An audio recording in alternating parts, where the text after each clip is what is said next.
Yes. That's the short answer. I'll give you a statement when I'm ready. Sang-ayon si Senator Amy Marcos sa posisyon ni Vice President Sara Duterte na dapat muling pag-isipan ang planong pagpapatuloy ng peace negotiations sa National Democratic Front o NDF, ang political arm ng Communist Party of the Philippines o CPP. Hindi na idinetalye ng presidential sister ang kanyang pagpabor sa nais ni VP Sara, ngunit may agam-agam din umano siya sa layunin ng komunistang grupo. Medyo nalilito pa rin ako dyan sa peace talk na yan, pagkat narinig naman natin si Mr. Halandoni na nagsaad na kahit may peace talk ay mananatili pa rin nila ang mitiin nila, ang goal nila na ibagsak ang pamahalaan. Eh bakit ganun? Nag-peace talk ka pa? Si Senator Ronald Bato de la Rosa, pabor na matuloy muli ang peace talks. Gayunman may mga kondisyon anya na dapat iratag na pabor sa pamahalaan.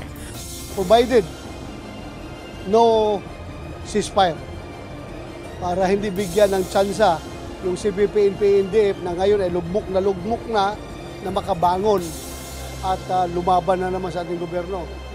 Dapat walang ceasefire, tuloy-tuloy lang yan.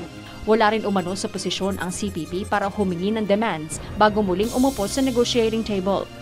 You want peace talk, usap tayo. Pero you are in no position to demand. Diba? Wala na kayo, spin force na kayo, wala na kayong leader, wala na kayong pangulo. So, running in the hills. So, mag-usap kayo. Pakinggan namin kayo, pero huwag kayo mag-demand. Si Senator Mark Villar naniniwala rin ang mga kondisyon ng gobyerno ang dapat masunod. Siguro makikinig sila kung nung gusto sabihin ng kabila, kung meron mga gusto mag-surrender. If there be siguro, they'll see, baka magkaroon ng protocol para sa mga gusto sumurrender. But as of now, I think from my understanding is tuloy-tuloy po ang operations and wala namang condition, wala namang ceasefire. It's just continuous naman yung ginagawa ng ating armed forces.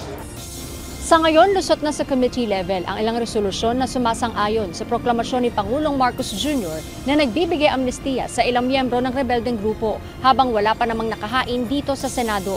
Nakasaad sa konstitusyon na may kapangyarihan ng Pangulo na magbigay amnestiya na dapat may pagsang-ayon ng mayorya ng lahat ng miyembro ng Kongreso.